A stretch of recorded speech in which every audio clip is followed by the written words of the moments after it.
G'day guys, today we're going to be turning this old laptop into a dedicated retro gaming machine using Batocera Linux. We will be installing it to this 16 gig flash drive so you don't need to overwrite your current operating system. The device we'll be testing this on today is the Acer Aspire E1 522 laptop, sporting an AMD quad-core A4 5000 CPU and an AMD Radeon HD 8330 iGPU with only 512 meg of RAM. We also have 4 gig of DDR3. As you can see, this device did score fairly low in benchmarking with only a 1296 multi-thread and 508 single-thread rating. Over on the Windows 10 desktop now, and you will need a few things to create the image. First of all, you'll need Rufus, which actually writes the image. So I just typed in Rufus into Google, and it's rufus.ie. We'll close that off. And scroll down to download. I use portable, so just get the portable version. You don't need to install it.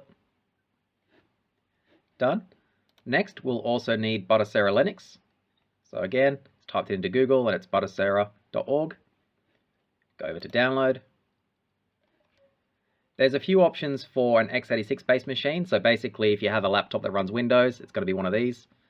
You can use the latest version up on the top left, you can see. Desktop PC, laptop, NUC, and Intel-based laptop computers. So you can either download that version, or if you scroll down, there is a version for older laptops like the netbooks that use Atom. Where are we? It's near the bottom. Here. So older desktop computers or a very low-powered Atom. So if you have an old netbook, you'd want to use one of these. But for us, we'll just be using the standard x86 image. So let's click download on that.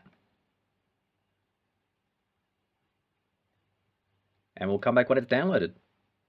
You will also need a program that can extract GZ archives. For that, we'll be using 7-zip. I have already installed it, but if you haven't, just type in 7-zip, the website 7-zip.org, and download the correct version for your computer, so either 32-bit or 64-bit, and install that.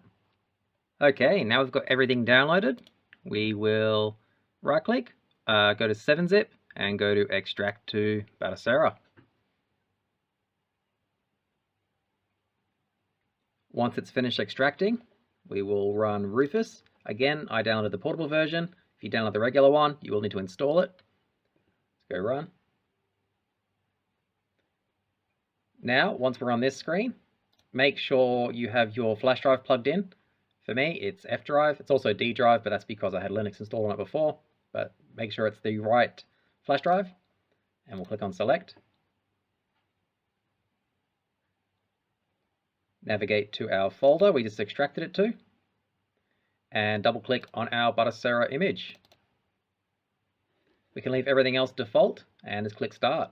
If you're using an older version of Rufus, you may need to select DD image instead of, it looks a little different to this, but if you're using the current version or a new version, yeah, just click select. Make sure the correct flash drive. You will lose everything on the flash drive, so make sure there's nothing on there you want to keep. It will delete everything. Let's click start.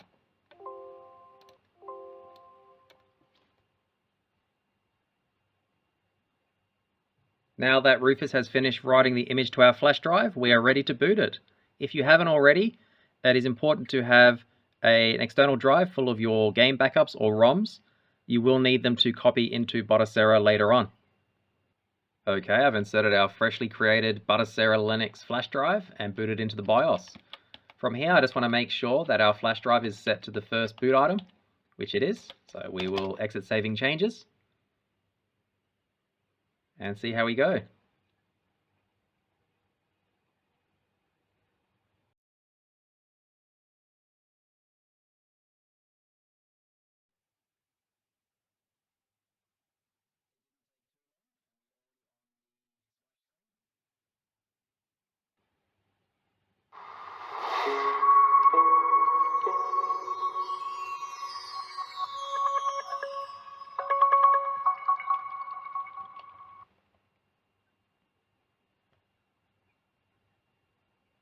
Okay, after about 2 or 3 minutes, we have finally booted into Batocera Linux. It would normally be playing background music, but I have muted it for this video. The first thing we want to do is copy all of our game ROMs into Batocera Linux. So insert your external drive now with all the ROMs on it into the computer, and we will press F1 to bring up the file manager. From here we can press F3 to go to split pane mode. So we can have one drive on the left and one on the right. It makes it easy to copy. Now click on one of the folders on the left and we will go to ROMs. And this is where we'll be copying our ROMs to. Now click on any folder on the right once, and we will select our flash drive on the right hand side, or external hard drive, which has all our ROMs on it. For me, I did just copy it to the same Batocera drive.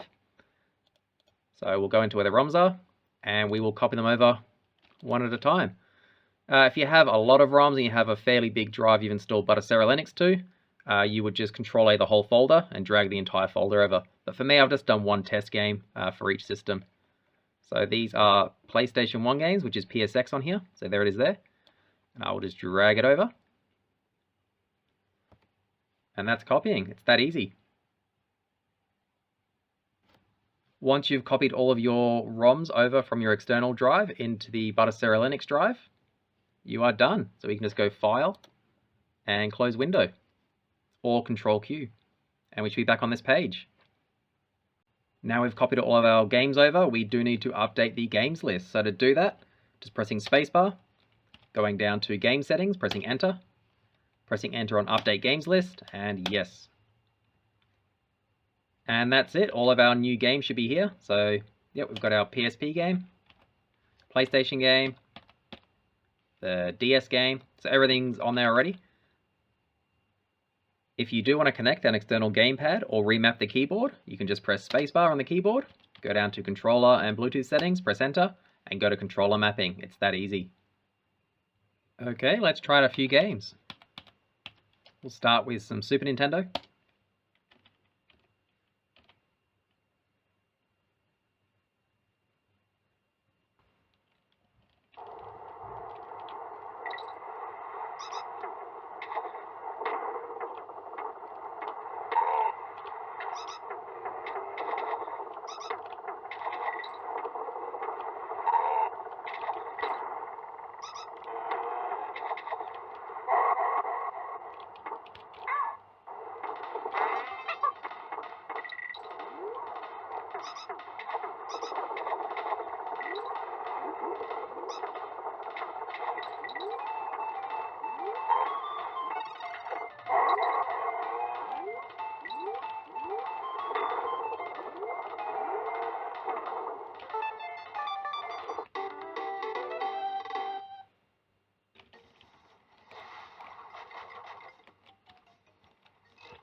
If you do want to install it to the local hard drive instead of running it from a flash drive, simply opening up the menu.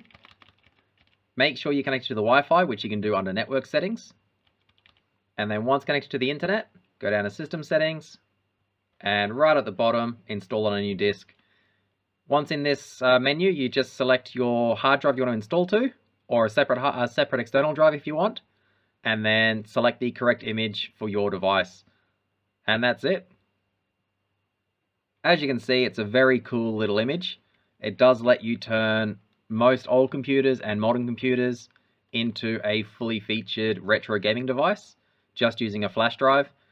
Once you're finished playing with this, you can simply turn the device back off, remove the flash drive, and as long as you haven't installed it to the internal drive, everything will work as it did before you ran it, which is brilliant. If you have any questions or comments, let me know down below. Otherwise, thanks for watching.